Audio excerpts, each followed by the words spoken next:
Everyone, CDP marathon class में आपका बेहद स्वागत है। आज हम सीडीपी मैराथन लेकर के आए हैं, यानी सीडीपी की आज हम फुल प्रैक्टिस करेंगे। और जो भी आपके महत्वपूर्ण टॉपिक हैं, आपके बाल विकास के सिद्धांत है, समावेशी शिक्षा है, एनसीएफ 2005 है, आरटी एक्ट 2009 है, साथ ही साथ आपके जीन पियाजे कोहलबर्ग, ठीक है, वाइगोस्की, यानी हम प्रत्येक टॉपिक जो भी महत्वपूर्ण टॉपिक हैं, कहाँ कहाँ से सीडीपी में प्रश्न बनते हैं, किस तरीके से बनते हैं, तो हम ये सारी चीजें आज की वीडियो में पढ़ेंगे।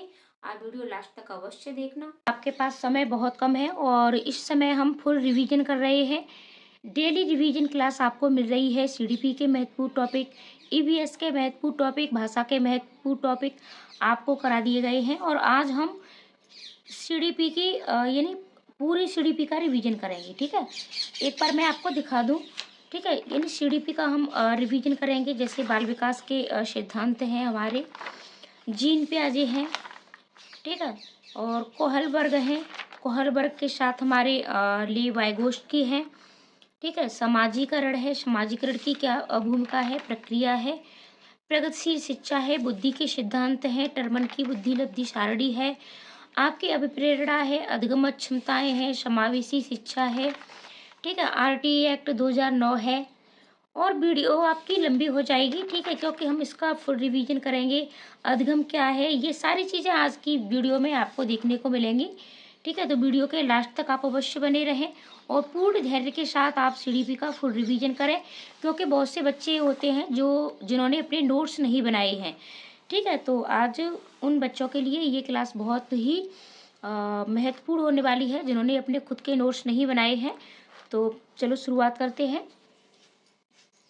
और अगर आपने चैनल को अभी तक सब्सक्राइब नहीं किया है तो सब्सक्राइब अवश्य कर लें, क्योंकि डेली ऐसी ही महत्वपूर्ण वीडियो आपको मिलती रहती है। और जो भी वीडियो आपको पहले भी मिल चुकी हैं, आप उन्हें भी अवश्य देखें। तो देखो, सबसे पहले बात करते हैं हम बाल विकास। ठीक है, बाल विकास क्या है? तो हरलॉक के अनुसार परिपक्वता की दिशा की ओर एक व्यवस्थित एवं सुसंबद्ध परिवर्तनों की श्रृंखला होती है, जिसके फलस्वरूप नवीन योग्यताओं या विशेषताओं का जन्म होता है। ठीक है, ये हरलॉक ने दी है आपकी। और स्किनर के अनुसार विकास एक सतत एवं धीमे होने वाली प्रक्रिया है। यानी जो विकास है वो सतत यानी हमेशा चलता रहता है, और ये धीमे धीमे होने वाली प्रक्रिया है। ऐसा नहीं है कि आज रात को हम सोए और कल सुबह ही हमारा चाहे मानसिक डेवलपमेंट हो और चाहे हमारा फिजिकल हो, ठीक है, शारीरिक हो, या फिर हमारा सामाजिक हो। ठीक है, यानी जो हमारा विकास होता है, और ये 3 तरह का होता है। आपका शारीरिक होता है, मानसिक होता है, और आपका सामाजिक होता है। तो ये निरंतर चलती रहती है। और ये क्या है कि एक व्यवस्थित है, यानी एक व्यवस्थित तरीके से चलती है और सुसंबद्ध परिवर्तनों की श्रृंखला है। यानी विकास जिस तरीके से धीरे धीरे होता है, उसी तरीके से क्या है कि परिवर्तन भी होता रहता है। और ज़्यादा मतलब डिटेल में नहीं पढ़ेंगे, लेकिन आपका इससे फुल रिवीजन होगा। बाल विकास के सिद्धांत, विकास का एक निश्चित प्रतिरूप होता है। ठीक है, यानी अब इसमें क्या है कि एक निश्चित प्रतिरूप के अनुसार विकास होता है। जैसे कि सिरोपुच्छी, और यहाँ से प्रश्न आपका बहुत बार पूछा गया है सीटेट में। सिरोपुच्छी या मस्त का धोमुखी भी कहते हैं क्रम।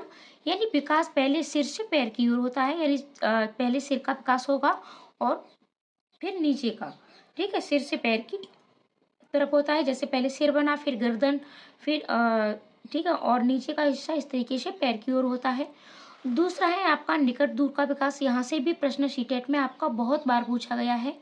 यानी केंद्रीय भागों का निर्माण पहले और इसके बाद दूर के भागों का। जैसे कि पहले ये हमारी हथेली है, ठीक है, तो पहले इसका निर्माण होगा, इसके बाद ये यानी दूर का, ये उंगलियों का विकास हमारा बाद में होगा। ठीक है, इस तरीके का ये निकट से निकट दूर का विकास, और इन दोनों से ही, ठीक है, यानी विकास का एक निश्चित प्रतिरूप। तो ये एक निश्चित प्रतिरूप है। विकास इसी क्रम में होता है, ऐसा नहीं है कि पहले पैर बन जाए और फिर सिर बने। तो इसलिए इसका एक निश्चित प्रतिरूप है। फिर है आपका विकास सामान्य से विशेष की ओर होता है, अर्थात बालक पहले सरल क्रियाएं और बाद में विशिष्ट क्रियाएं करता है। जैसे कि सबसे पहले वो बच्चा रेंगना सीखता है, ठीक है, फिर घुटुन चलना सीखता है, उसके बाद खड़ा होना सीखता है, फिर चलना और दौड़ना। यानी पहले सरल क्रियाएं करता है और फिर बाद में विशिष्ट क्रियाएं करता है। और देखो विकास अवस्थाओं से गुजरता है, तो प्रत्येक मनुष्य, ठीक है, शैशवावस्था, बाल्यावस्था, किशोरावस्था, यानी इन अवस्थाओं से सभी को गुजरना ही पड़ता है। आगे बढ़ेंगे।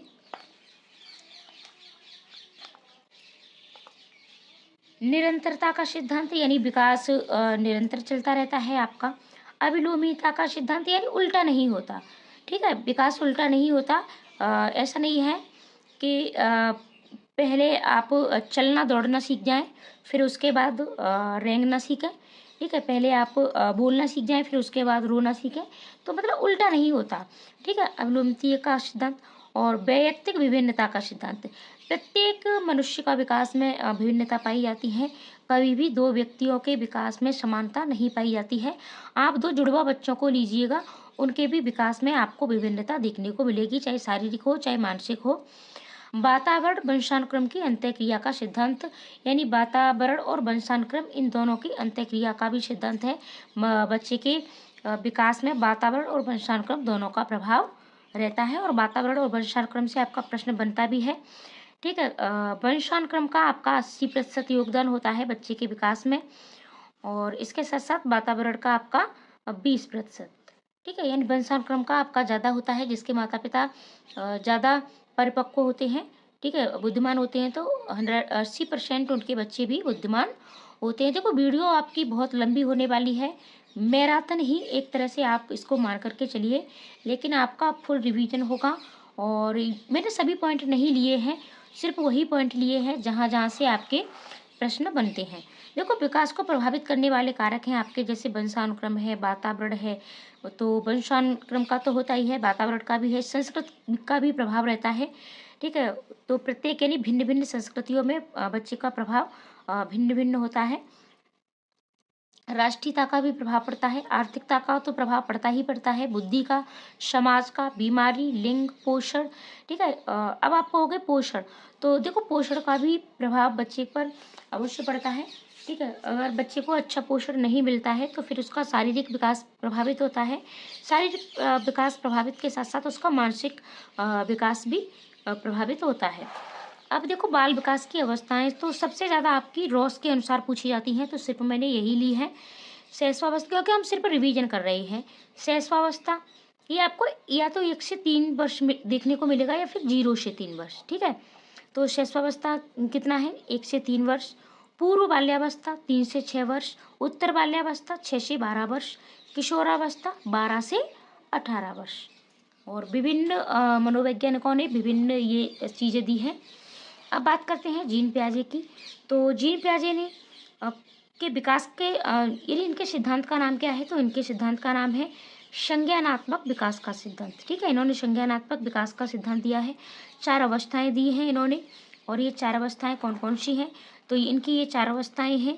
संवेदी गामक, या इसे पेशी अवस्था भी कहते हैं, या फिर इंद्रिय जनित भी अवस्था कहती हैं, क्योंकि बच्चा यहाँ ज़्यादातर इंद्रियों के द्वारा यानी पेशी, ठीक है, इन्हीं सारी चीज़ों से सीखता है, इंद्रियों से ही बच्चा अपना विकास करता है। और ये आपकी 0 से 2 वर्ष होती है। इसमें बच्चा अपना मूल व्यवहार शुरू कर देता है, जैसे हंसना, रोना, पुनरावृत्ति और अनुकरण ज़्यादा करता है। बच्चा अपने बड़ों का अनुकरण करता है, किसी भी चीज़ की पुनरावृत्ति यानी बार बार एक ही कार्य को बच्चा ज़्यादा करता है। वस्तु स्थायित्व की आपका इसी में होता है, 0 से 2 वर्ष। और यानी वस्तु स्थायित्व किसे कहते हैं, न दिखने पर भी वस्तु का अस्तित्व, ठीक है। बच्चे को अपनी माँ नहीं दिख रही है, लेकिन उसे पता है कि माँ है, ठीक है। उसे खाने की कोई भी वस्तु नहीं दिख रही है, लेकिन वो रो करके मांगता है, क्योंकि उसे पता है। वस्तुओं को देखकर सुनकर ज्ञान को ग्रहण करता है इसमें बच्चा। दूसरा है आपका दूसरी अवस्था है आपकी पूर्व संक्रियात्मक अवस्था, या फिर इसे प्राक अवस्था भी कहते हैं, और ये आपकी 2 से 7, ठीक है, 0 से 2, 2 से 7। और जीव बात की इसमें शुरू हो जाता है बच्चा, जीव बात तो यानी खिलौनों को जीवित समझने लगता है। अविलोमिता यानी मूल बिंदु पर बच्चा नहीं लौट पाता है, और पड़ोसी बच्चों के साथ बच्चे का ज़्यादातर खेलना शुरू हो जाता है। अहम केंद्रित यानी सिर्फ अपने बारे में सोचता है, अपने खिलौनों को दूसरों के साथ शेयर भी नहीं करता, ठीक है। तो सारी चीज़ें खाने पीने की वस्तु ही बच्चा सिर्फ अपने आप पर ही लेता है। अहम केंद्रित है, अहम केंद्रित वार्ता भी बच्चा करता है, अपने आप से बातें करना बच्चा शुरू करता है। तीसरी अवस्था होती है आपकी ठोस मूर्त संक्रियात्मक अवस्था, ये आपकी 7 से 11 वर्ष। तो इसमें बच्चा तर्क आधारित चिंतन शुरू कर देता है, मूर्त चिंतन करता है। ठीक है, यहाँ आपका अमूर्त चिंतन नहीं होता है 7 से 11 में। ठीक, इसे ठोस संक्रियात्मक अवस्था भी कहते हैं और मूर्त संक्रियात्मक अवस्था भी कहते हैं। क्रमबद्धता निर्मित करना, यानी बच्चा क्रम से चीज़ों को लगाना सीख जाता है। भार, क्रम, आकार आदि की समझ हो जाती है। ठीक है, कि क्रम कितना है। और आपका ये 2 से 7 वर्ष की जो अवस्था होती है वहाँ बच्चा नहीं जानता है इन सारी चीज़ों को। और संरक्षण, परिरक्षण, ये सारी चीज़ें आपकी बच्चा इसमें सीख जाता है। चौथी अवस्था है आपकी अमूर्त या औपचारिक संक्रियात्मक अवस्था जिसे कहते हैं, और ये आपकी 11 से 15 है। अमूर्त चिंतन बच्चा इसमें करने लगता है, अपसारी चिंतन, तार्किक चिंतन और समस्या का समाधान भी स्वयं से बच्चा करना सीख जाता है। देखो, स्कीमा आपका बहुत पूछा जाता है, तो स्कीमा क्या है और स्कीमा ये किसने दिया है? जीन पियाजे, हमेशा याद रखना है। ठीक है, संक्रिया ये भी आपका जीन पियाजे, समायोजन ये भी आपका जीन पियाजे, और इसके साथ साथ आपका आता है समावेशन। ठीक है, तो ये भी आपका जीन पियाजे। स्कीमा बच्चे की सूचना का भंडार गृह। ठीक है, यानी बच्चा जो भी सीखता है तो उसे अपने यानी भंडार कर लेता है, उसे उन्होंने स्कीमा का नाम दिया है। खिलौनों को तोड़कर जोड़ने की कोशिश, ये संक्रिया होती है। नई जानकारी मिलने पर, पुरानी जानकारी के गलत हो जाने पर जानकारी को फिर से व्यवस्थित करना, यानी पुरानी जानकारी को हटा दे करके बच्चा व्यवस्थित करता है, ये समायोजन है। और समावेशन, नई जानकारी को पुरानी जानकारी में बिना अंतर किए जोड़ना। ठीक है, ये समावेशन है। समायोजन, समावेशन, संक्रिया, स्कीमा, यहाँ से भी प्रश्न आपके बहुत ज़्यादा पूछे जाते हैं। अब देखो, बात करते हैं हम लॉरेंस कोहलबर्ग की। इन्होंने कौन सा विकास का सिद्धांत दिया है? तो इन्होंने नैतिक विकास का सिद्धांत दिया है। और डिटेल में आपको जीन पियाजे, कोहलबर्ग, वाइगोत्स्की पर वीडियो पहले ही दिया चुकी है, लेकिन अब आपके पास समय नहीं है पढ़ने के लिए, और आप पढ़ना भी मत, आपका यहाँ से ही हो जाएगा। नैतिक विकास की 3 अवस्थाएं तथा 6 चरण प्रतिपादित किए। देखो, यहाँ से प्रश्न आपका बनता है, अगर आपसे अवस्थाएं पूछ ली जाए तो 3, ठीक है, और चरण पूछ लिए जाएं तो आपके 6। सबसे पहली है इनकी पूर्व या प्राक या रूढ़गत नैतिकता का स्तर। और देखो, कभी कभी आप भूल जाते हो तो इसे आप प्री से याद रखें। ठीक है, इंग्लिश वाले उसमें आप देख लें। ठीक है, प्री, और फिर दूसरे में आपका सिर्फ कन्वेंशन, और तीसरे में आपका पोस्ट, यानी प्री, पोस्ट, और तीसरा आपका, ठीक है, कुछ भी नहीं है, ये एक ट्रिक है इसको याद रखने की। तो पूर्व और प्राक, और ये आपका 3 से 10 वर्ष, या फिर आपको 4 से 10 वर्ष का देखने को मिलेगा, कोई एक मिलेगी इनमें से। ठीक है, इसमें बच्चा आज्ञा एवं दंड की अवस्था, अहंकार की अवस्था। ठीक है, यानी बच्चा इस अवस्था में प्रत्येक चीज़, यानी आज्ञा का पालन करता है ज़्यादातर, अपने बड़ों का, अपने माता पिता का, और दंड का भी, दंड की अवस्था होती है, यानी उसे दंड की भी अवहेलना नहीं करता, और दंड के भय से भी नैतिकता का विकास होता है। और देखो, डिटेल में हम बहुत सारी चीज़ें पढ़ चुके हैं। परंपरागत रूढ़गत नैतिकता का स्तर, ये आपका दूसरा है। तो ये आपको 10 से 13 वर्ष में देखने को मिलेगी। तो इसमें प्रशंसा की अवस्था, अच्छा लड़का, अच्छी लड़की, तो इस तरीके से बच्चा कार्य करता है। और सामाजिक व्यवस्था के प्रति सम्मान की अवस्था, तो बच्चा जो भी समाज के नियम है तो उनके प्रति बच्चे को सम्मान रहता है। ठीक है, तीसरी है आपकी उत्तर परंपरागत रूढ़वादी अवस्था, और ये 13 से 16 वर्ष या 13 से ऊपर।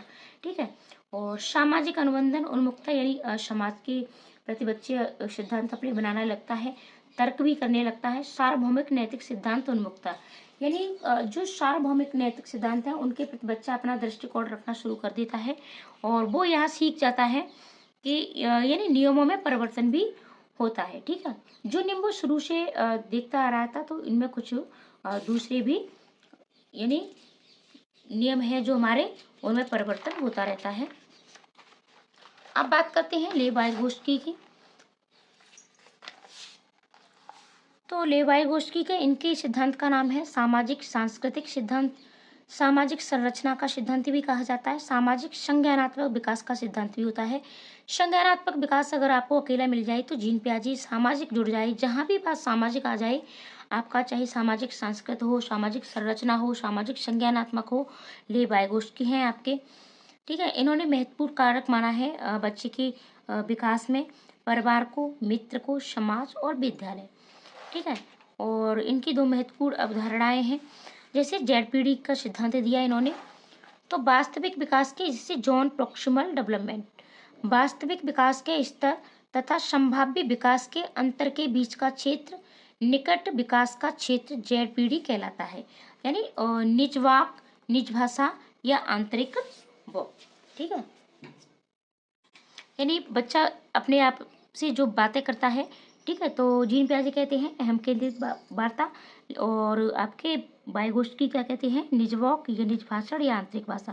देखो जो वास्तविक विकास होगा बच्चे का, और ठीक है जो मतलब हो चुका है, और संभाव्य यानी कितनी संभावना है उसके बीच का अंतर है, ठीक है। तो जो उसी अंतर को ZPD आपका कहा गया है। और यहाँ से प्रश्न आपका बहुत पूछा जाता है, स्कैफोल्डिंग, ठीक है। यह पहाड़िया ढांचा, हिंदी में आपको पहाड़िया ढांचा मिलेगा, तो आपको समझ में नहीं आए तो स्कैफोल्डिंग, ठीक है। आप इंग्लिश वाले ऑप्शनों को अवश्य देखा करें।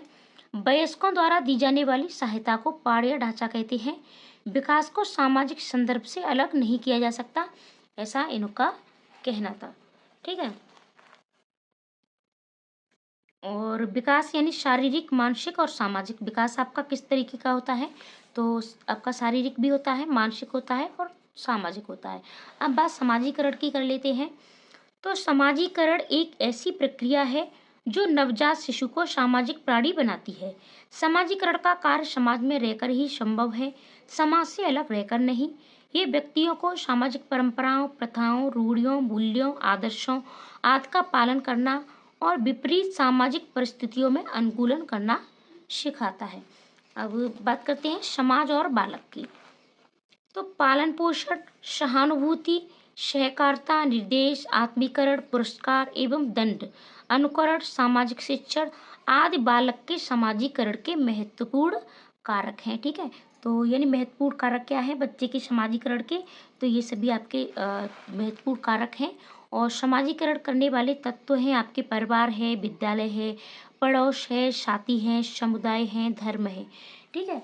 तो इन सब में बच्चे का समाजीकरण होता है। अब बात करते हैं हम प्रगतिशील शिक्षा की, ठीक है। तो प्रगतिशील शिक्षा की अवधारणा में जॉन डीवी का विशेष योगदान है। शिक्षा का एकमात्र उद्देश्य बालक की शक्तियों का विकास है।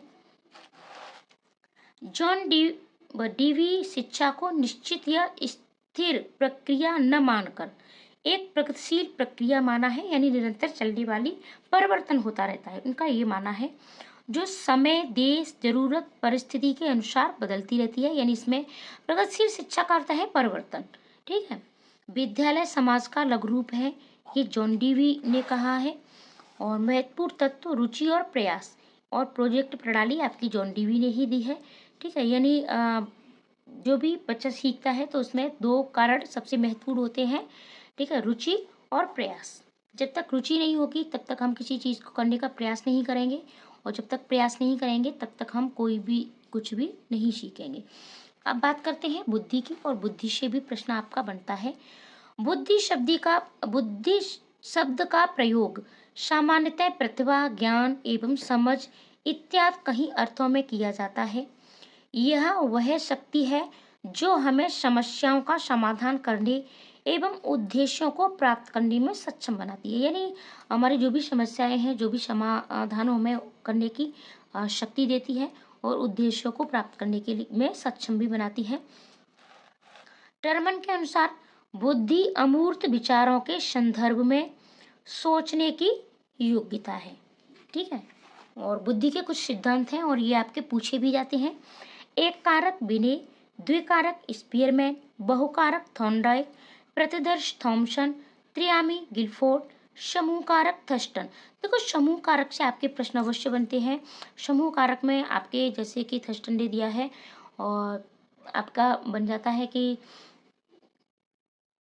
यानी बुद्धि में आपकी जो म्यूजिशियन में कौन सी बुद्धि पाई जाती है, इस तरीके से। यानी वो प्रश्न आपका 2024 में पूछा भी गया था। का और ख है त्रितंत्र का आपका स्टर्नबर्ग। और अब है आपका टर्मन की बुद्धि लब्धि सारणी। तो देखो 25 से नीचे जड़, 25 से 49, ठीक है, यानी 49 मूड, 50 से 69 मूर्ख, ये आपकी जड़ बुद्धि हो गई, ये मूढ़ हो गई और ये मूर्ख हो गई। ठीक है। 70 से 79 निर्बल या कमजोर बुद्धि। 80 से 89 सामान्य से नीचे। 90 से 109 सामान्य। ठीक है। 110 से 119 यानी 110 से 119 सामान्य से ऊपर। और 120 से 129 कुशाग्र, तीव्र या श्रेष्ठ बुद्धि। 130 से 139 अति कुशाग्र या अतिश्रेष्ठ। और 140 प्लस। ठीक है। तो ये आपके प्रतिभाशाली बच्चे होते हैं और यहाँ से भी प्रश्न आपका पूछ लिया जाता है टर्मन की बुद्धि लब्धि। अब आगे बढ़ते हैं। देखो कम से कम समय में मैं आपको पूरी सीडीपी की रिवीजन कराने की कोशिश कर रही हूँ। जिन लोगों ने भी आपने मतलब नोट्स नहीं बनाए हैं उनका फुल रिवीजन हो जाएगा। और अगर आप लोग चाहते हैं कि आपको इसकी पीडीएफ मिल जाए तो आप हमारे टेलीग्राम चैनल को ज्वाइन करें। लिंक मैं डिस्क्रिप्शन में हमेशा डालती हूँ, वरना आप वंदना अकेडमी नाम से ही सर्च करोगे और यही लोगो है सेम, आपको मिल जाएगा। अभिप्रेरणा। देखो अभिप्रेरणा क्या है, यानी प्रेरणा कार्य को आरंभ करने, जारी रखने और नियमित करने की प्रक्रिया है। यानी जब भी हम कोई कार्य करते हैं तो जब अंदर से अप्रेरित नहीं होंगे तब तक उस कार्य को नहीं करेंगे। और उस कार्य को अंत तक करना, ठीक है, अंत तक यानी लक्ष्य को प्राप्त करना ही हमारी प्रेरणा कहलाती है। और ये दो तरह की होती है, सकारात्मक और नकारात्मक।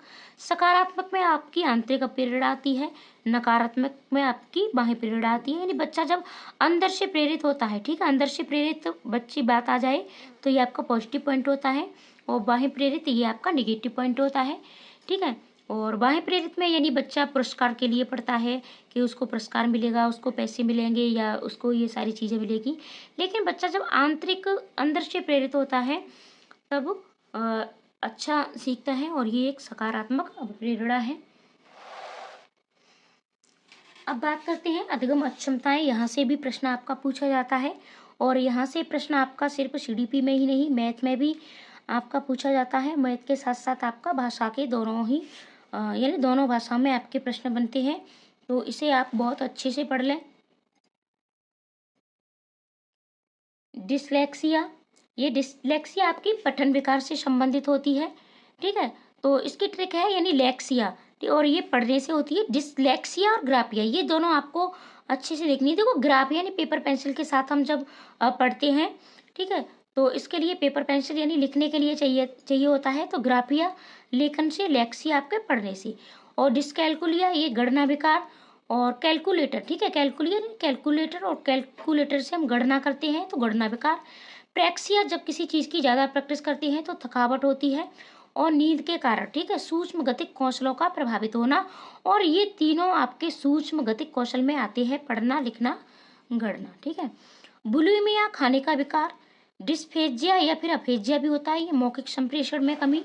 डिस्थीमिया तनाव परीक्षाओं के दौरान। और प्रश्न आपका यहाँ से, ठीक है, कम से कम 4 से 5 प्रश्न आपके अवश्य पूछे जाते हैं पूरे सीटेट में।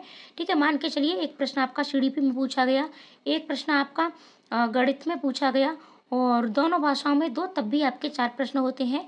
जबकि कभी कभी आपके 5 और कभी कभी आपके 6 प्रश्न भी पूछ लिए जाते हैं। तो इस चीज़ को आप अच्छे से सीखें।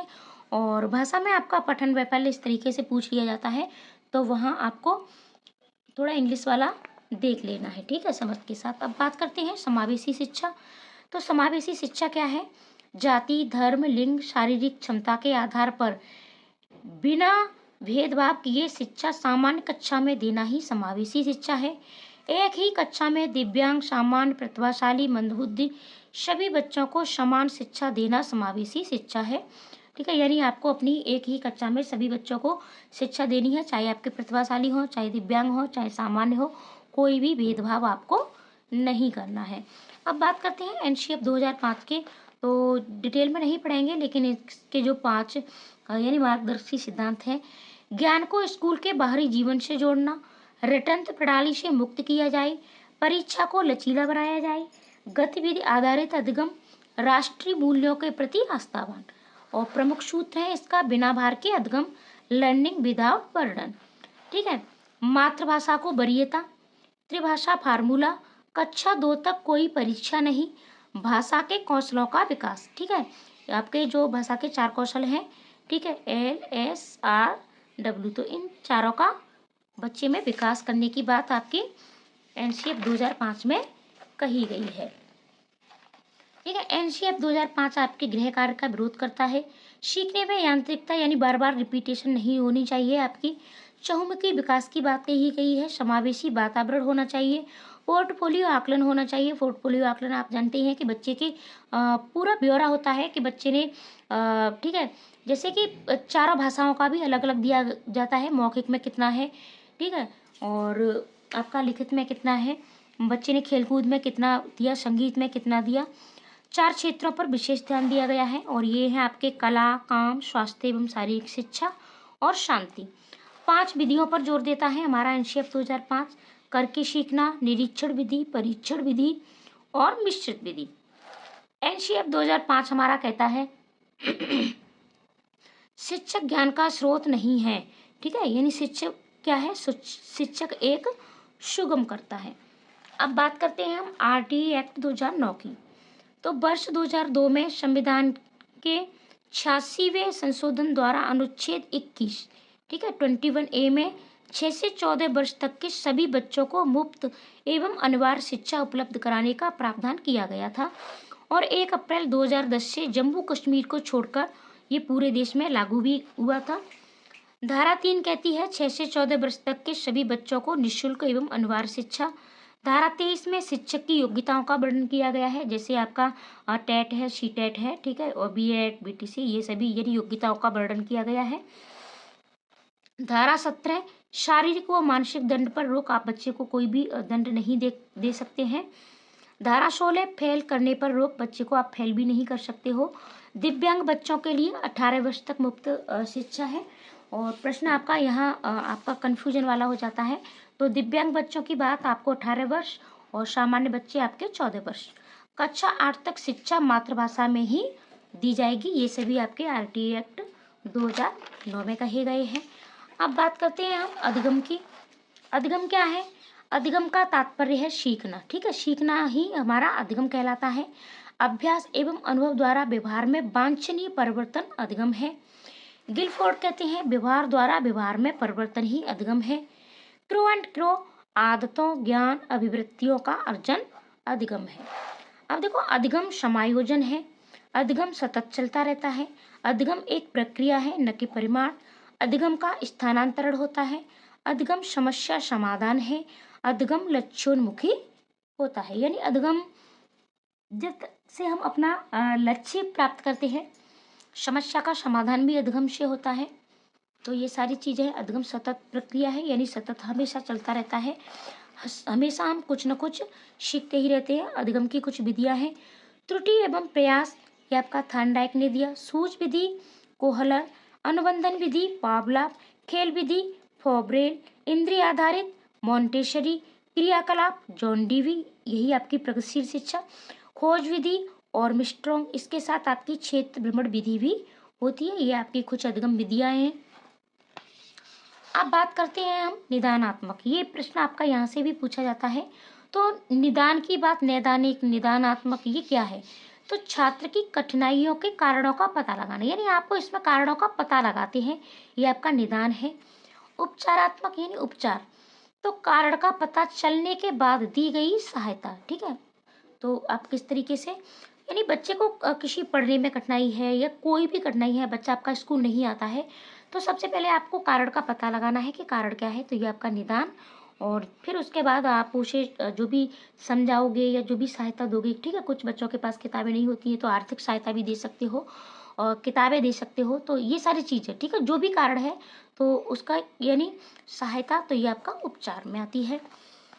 अब व्यक्ति भिन्नता, कोई भी 2 व्यक्ति समान नहीं होते हैं। अब बात करते हैं हम नेगेटिव पॉजिटिव पॉइंट। वैसे तो वीडियो इस पर पहले भी दी जा चुकी है, आपको सभी मतलब सब्जेक्टों के टैग वर्ड्स दिए जा चुके हैं और आपने, आशा करती हूँ, अवश्य देख लिए होंगे। लेकिन फिर एक बार मैं आपको रिवीजन करवा दूँ। सक्रिय, ठीक है, सहभागिता, क्रियाशीलता, सृजनात्मकता, विभिन्नता, सहारा देना, पहाड़ या ढांचा, चर्चा, अवसर, सम्मान देना, बाल केंद्रित दृश्य श्रव्य सामग्री, जिज्ञासु, बच्चा एक नन्हा वैज्ञानिक है, समावेशी शिक्षा, खोज, अन्वेषण, ये सारी चीज़ें आपके पॉजिटिव पॉइंट में आते हैं। ठीक है, और इसके साथ साथ आपको बच्चे को दंड आपको नहीं देना, ये आपका निगेटिव है। आप बच्चे को हतोत्साहित भी नहीं कर सकते हैं। शिक्षक का कठोर व्यवहार भी नहीं होना चाहिए। बच्चों के साथ आपको भेदभाव नहीं कर सकते हो, आप दबाव भी नहीं बना सकते हो। याद आपको बिल्कुल भी किसी भी कंडीशन में नहीं कराना है। जहाँ भी बात केवल आ जाए, ही आए, यानी केवल यही कार्य होना चाहिए, ही भी। निष्क्रिय नहीं होना चाहिए, बच्चा सक्रिय होना चाहिए। असमानता भी नहीं होनी चाहिए, लैंगिक भेदभाव भी आपको नहीं करना है। दो बच्चों में आपको तुलना भी नहीं करनी है, व्यावसायिक शिक्षा के लिए भी तैयार नहीं करना है, ग्रेडिंग रैंकिंग भी आपको नहीं देनी है। ठीक है, तो आज की शिड़िपी की आपकी ये क्लास कैसी लगी आपको, कमेंट करके आप अवश्य बताएं। देखो, आपके कमेंट करने से हम मोटिवेट होते हैं, हमें लगता है कि आपके लिए कुछ और अच्छा नया लेकर के आए। क्या ये आपके लिए कैसी लगी क्लास, ये कमेंट करके अवश्य बताएं। वीडियो को लाइक भी कर दें और अपने दोस्तों को शेयर भी कर दें। ठीक है, वीडियो की क्वालिटी थोड़ा हो सकती है कि आपको 240 पिक्सल नहीं मिले। ठीक है, 240 पिक्सल नहीं मिले, लेकिन आप 360 पर भी इसे अवश्य देखें। इसमें अगर आप चाहते हो कि आपके 30 में से 30 नंबर आए, तो ये आपको पूरे 30 में से 30 नंबर दिलाएगी। तो मिलते हैं ऐसी ही अगली वीडियो के साथ। आज के लिए इतना ही, धन्यवाद।